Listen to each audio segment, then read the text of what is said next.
Welcome to this IELTS listening practice test. There are 4 sections and 40 questions in total. Each recording is played only once. You'll have time to read the questions before each part and check your answers afterward. At the end, you'll get 10 minutes to transfer your answers. Get ready with a pen and paper. Now let's begin section 1.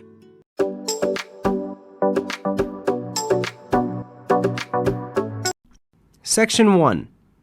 First, you have some time to look at questions 1 through 5.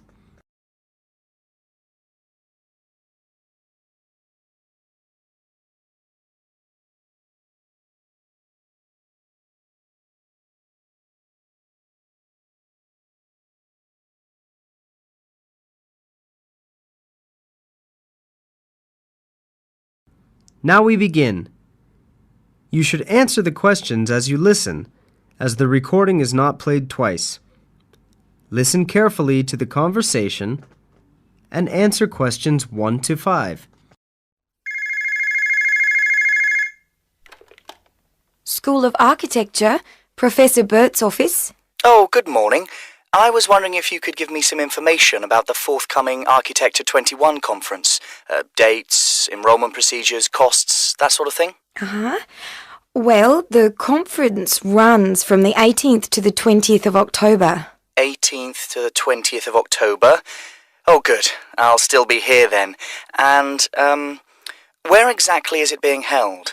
Is it at the university, as in previous years? No, it's actually being held at the Pacific Hotel. We've rather outgrown the university conference facilities, so we've opted for this new venue. Right, Paradise Hotel. No, the Pacific, that's PACIFIC. Oh, right. And presumably we can get accommodation at the hotel? Yes, but you'll need to contact them direct to arrange that. I'll give you the number for hotel reservations. Have you got a pen ready? Yes, go ahead. It's area code 07 and then 9333 2266. And what's the registration fee? Individual fees are $300 for the 3 days or $120 a day if you only want to attend for 1 day. Are there any student concessions? There's a 50% concession for students, so that's $150 for the 3 days or $60 a day. And am I too late to offer to give a talk? Oh, I'm pretty sure you've missed the deadline for that. Oh, really? But I've only just arrived here in Australia. Is there any way I could have a paper accepted? Well, you'd need to talk to Professor Bert, the conference organiser. I can put you through if you like. That'd be great. Oh, and can I just check the spelling of his name? Is that B-U-R-T? Yes, that's correct. You have some time to look at questions 6 to 10.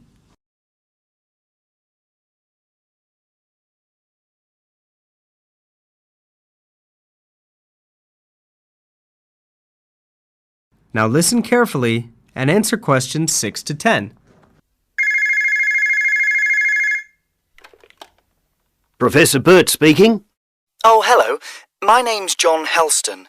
I'm an architecture student at London University. I'm here in Australia for 3 months, looking at energy-saving house designs. Right. I'm interested in giving a talk on my research at the conference, but I believe I may have missed the deadline. Well, strictly speaking, you have. The closing date was last Friday. Oh, no. But we may be able to include your paper if it fits into our program, but you'll have to be quick. OK. What do I need to do? Send me a summary of your talk, and make sure you include an interesting title for the talk, something to attract people's attention. OK. Interesting title. Right. I'm looking at ways of designing buildings for tropical climates that don't rely on the need to include air conditioning, so I'm sure I can come up with something. Yes, quite. But remember, the outline should be no more than 300 words. Right. I'll try to keep it down to 300 words, but would 400 be okay? No, not really, because we have to print it in the proceedings and we just don't have the space. Sure, I understand. And also, can you send me a short CV, the usual stuff, name, age, qualifications, that sort of thing? Right. Okay, short CV. Actually, you can email it to me. That'd be quicker. Sure. What's your email address? Well, the best thing would be to send it to the conference administrative officer at info, that's INFO, at uniconf.edu.au. Right. I'll do that straight away. That is the end of Section 1. You will now have half a minute to check your answers.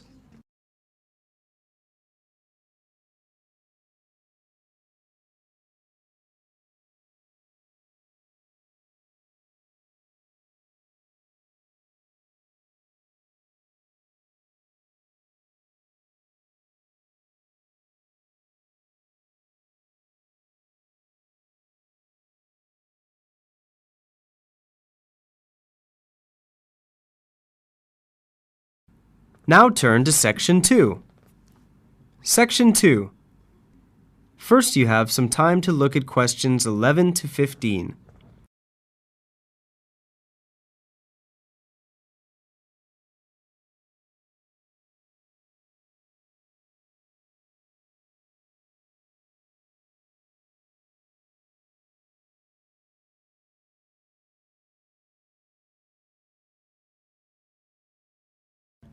Now listen carefully to the short introductory talk and answer questions 11 to 15. Good afternoon, everyone, and welcome to Apsley House. My name's Henry James, and I'm the proprietor of this, I must say, wonderful old house. My staff and I will do all that we can to ensure that your stay here at Apsley House is both informative and relaxing. If you look at the schedule I've prepared, you will see that we have planned a number of different activities for you. But what I'd like to do today is to introduce the house to you. So let's first deal with the history of the house. Apsley House is known as one of the finest houses in England. It was originally designed and constructed by the Scottish-born architect Robert Adam between the years 1771 and 1778, and from day one was the office of the Duke of Wellington. Back then it was a private house, but in 1987 it opened to the public for the first time. The Duke of Wellington was an avid collector of art, and if you look to the room to your left, can everyone see that all right? Yes? Good. You will see a rather large art gallery. The viewing gallery is 90 feet long and houses a wide range of art from all over Europe.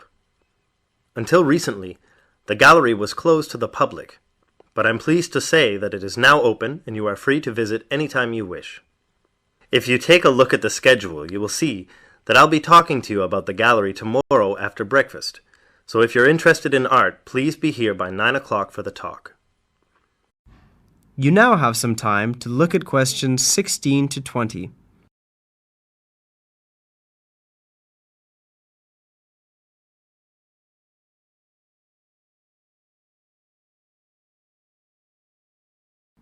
Now listen to the rest of the short introductory talk and answer questions 16 to 20. This room here, to your right, is the cafeteria. Breakfast is served from 7:30 to 8:30 a.m., although you can request breakfast in your room if you prefer. The dining hall serves a traditional English breakfast, although vegetarian food is available on request. Just let the kitchen staff know the previous evening. Outside you will find a magnificent garden. A section of the garden was converted into a car park in 1990 to make way for the growing number of visitors. Nevertheless, much of it remains and is an ideal place for you to wander and enjoy the peace and quiet, or simply sit and read. There are a lot of animals in the garden, including birds, squirrels, rabbits, and not to forget Felix the cat. Now don't be alarmed if the animals come up to you. They are used to people and very friendly.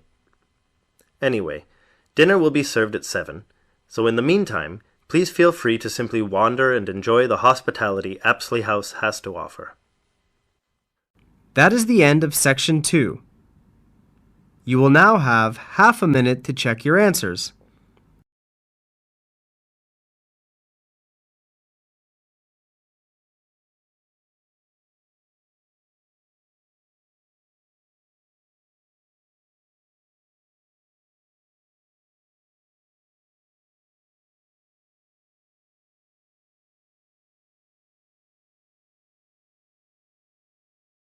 Section 3. You will hear two students, Anna and Chris, talking about postgraduate courses in music. First, you have some time to look at questions 21 to 25.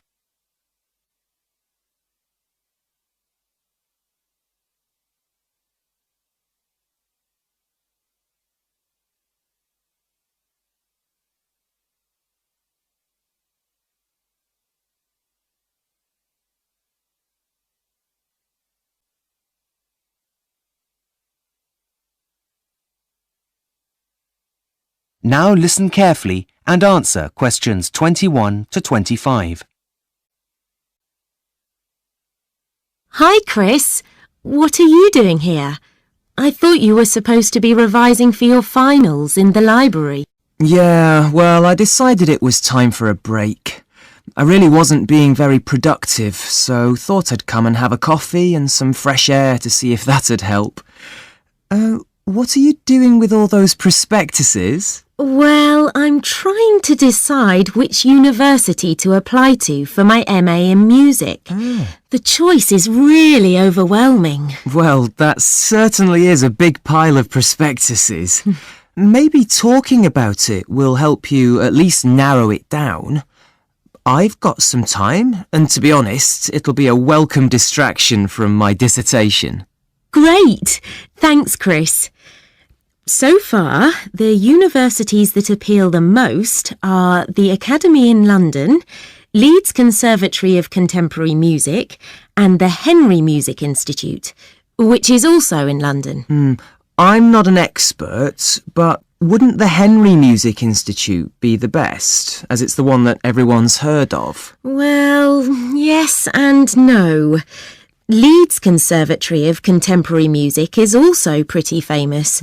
And although the Academy in London is less well known, they've got some excellent modules on offer. But still, it's always good to have a well-known name on your CV, even if Leeds Conservatory of Contemporary Music and the Academy in London are good. What about the entry requirements? That might help you to make a decision. Well, funny you should say that, as I was just looking at them.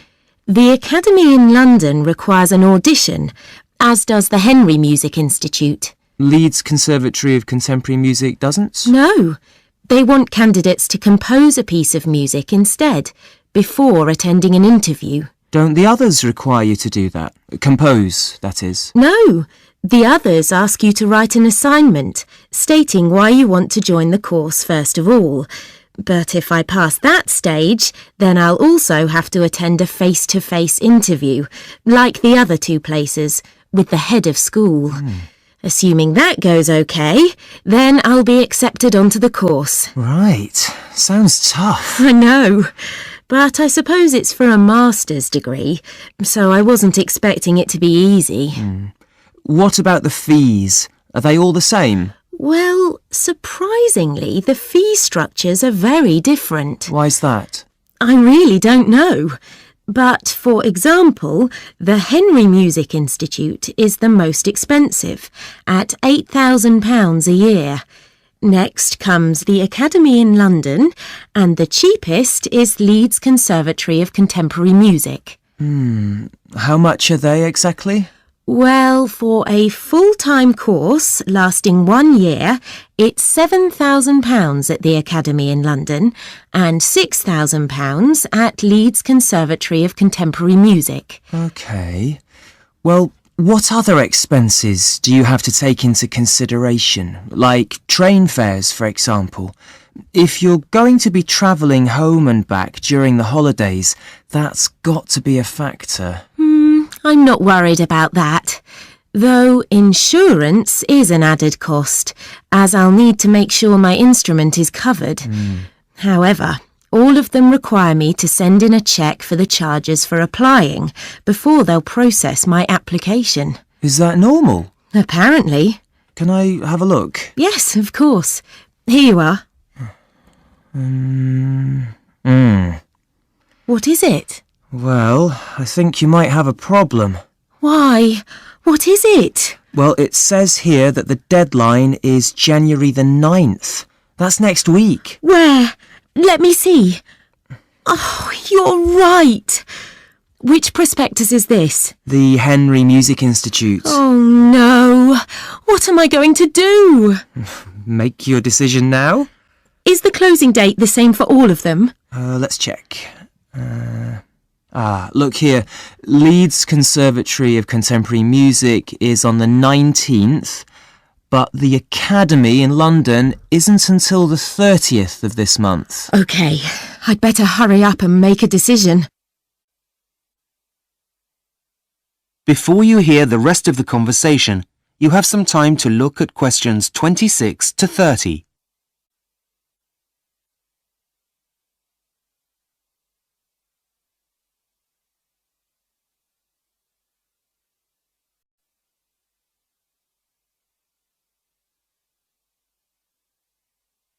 Now listen and answer questions 26 to 30. Right. Now, apart from those 3 colleges, I also wanted to have a quick flick through Northdown colleges and the one from the James Academy of Music. Look, here it is. Facilities at Northdown College. What does it say?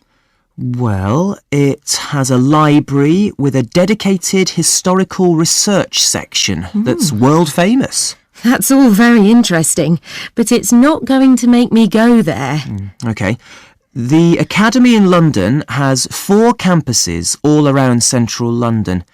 They all have large common rooms, and there's one 24-hour cafeteria at the biggest site. That's nice, but for me, the most important thing is somewhere to practice. Yes, of course. Right, now, where did I see it? OK, here it is. Look, now this is good. Leeds Conservatory of Contemporary Music has over 100 teaching and practice studios. What a luxury! Here there are only 10, and it's really difficult to find one empty, so I often have to play in the gardens. Oh dear. Anyway, that's the past, and this place looks great. Well, what about the Henry Music Institute? Look, there's a new suite with the latest that technology has to offer, and a small museum dedicated to the history of music. That's really impressive. I don't think I'm really that interested in using computers while making music, so that's not a selling point, really. But look, this place is interesting. The James Academy of Music. It comes recommended by lots of people in the music industry. And all of its courses have a business element, as well as having a professional studio for recording albums. Wow, that sounds really cutting edge. So, are you any closer to making a decision now? That is the end of section 3. You now have half a minute to check your answers.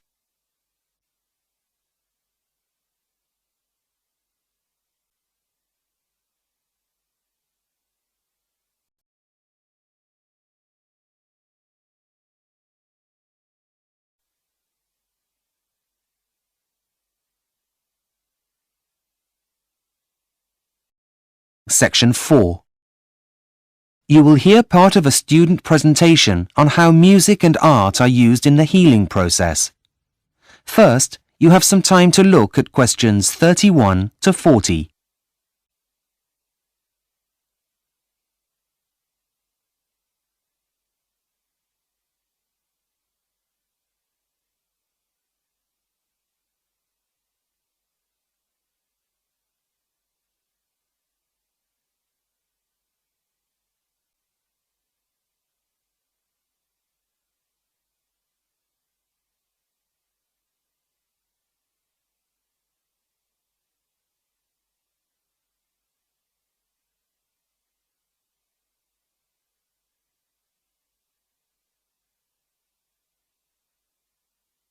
Now listen carefully and answer questions 31 to 40. Hello everyone. Before we continue with our lectures on the history of music and art, we'll be listening to Michael's presentation on how music and art are being used to help with the healing process in the 21st century. Michael, are you ready to begin? Yes, I think so. Thanks, Professor. Right, good morning all. As Professor McKinley just stated, I've been doing some research into the healing powers of art and music, and I'd like to present my findings to you today. I intend to demonstrate the positive effects of music and art on patients' emotional, social, as well as physical well-being. Let's begin by going back in time to the most famous of nurses, Florence Nightingale. Way back in 1860, Florence Nightingale wrote in her Notes on Nursing that brightly coloured flowers and art helped her patients to recover more quickly. Although her comments were viewed with scepticism at the time, she was, we believe, the first of many health professionals to state this. Over the following years, there were many other studies that tried to prove that a link between art, music, and health exists, but very few of them were strictly controlled, so the results were variable and therefore unreliable. However, one American study was different. In the 1980s, some research took place into the effects of architecture on the recovery time of 46 patients who were in hospital for a gallbladder operation. Half of the patients were kept in hospital wards with windows overlooking some trees. The other half were left in rooms that faced onto a brick wall. It was found that the ones with a nice view left hospital a day earlier and needed fewer painkillers. This study was groundbreaking, as it was the first that used controlled conditions that could be measured statistically and without bias.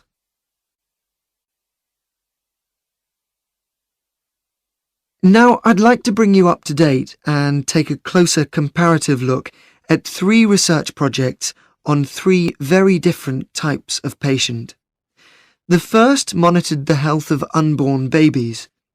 In the study, which took place at a hospital in London, babies were played live music and their heart rates were monitored. A healthy baby's heart would beat around 110 to 160 times a minute. But researchers found that their heart rate increased by up to 15 beats a minute on average, without the mother's pulse changing.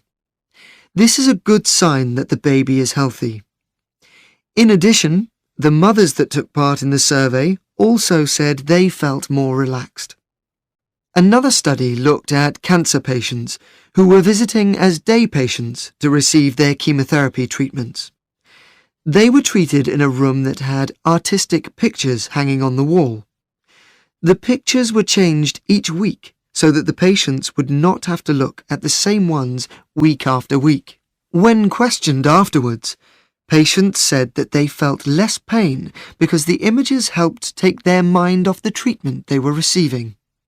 They also noted general improvements in their well-being. Finally, the last study analysed the treatment of a group of elderly patients who were in hospital to have a hip replacement operation, and so they needed to stay for around 10 to 14 days.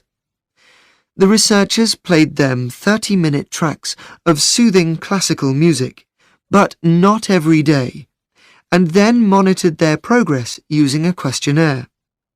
When asked to rate how they felt both with and without music, the patients consistently stated that they felt less anxious on the days when they had the music playing. There was a second, unexpected but completely understandable result from the research. The staff liked the music so much that they said they too felt happier and that they would be less likely to leave the hospital for a job elsewhere if it were to continue. Now that has to be a good thing, which will also have a positive effect on the quality of the treatment patients receive. In conclusion, I'd like to bring to your... That is the end of section 4. You now have half a minute to check your answers.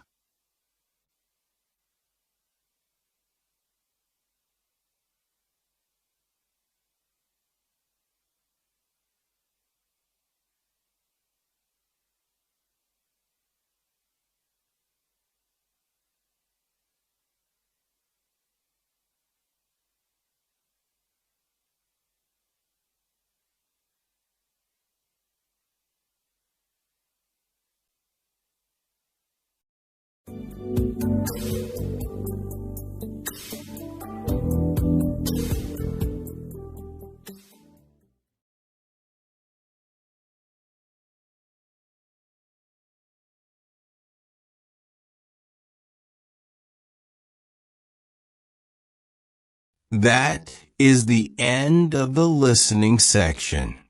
You now have 2 minutes to review your answers before the test automatically moves on to the next section. Please take this time to check your answers carefully. Make sure all your responses are recorded in the correct places, and review your spelling, grammar, and formatting. Once the time is up, the system will take you directly to the reading section. Please remain seated and stay focused. The next section will begin shortly.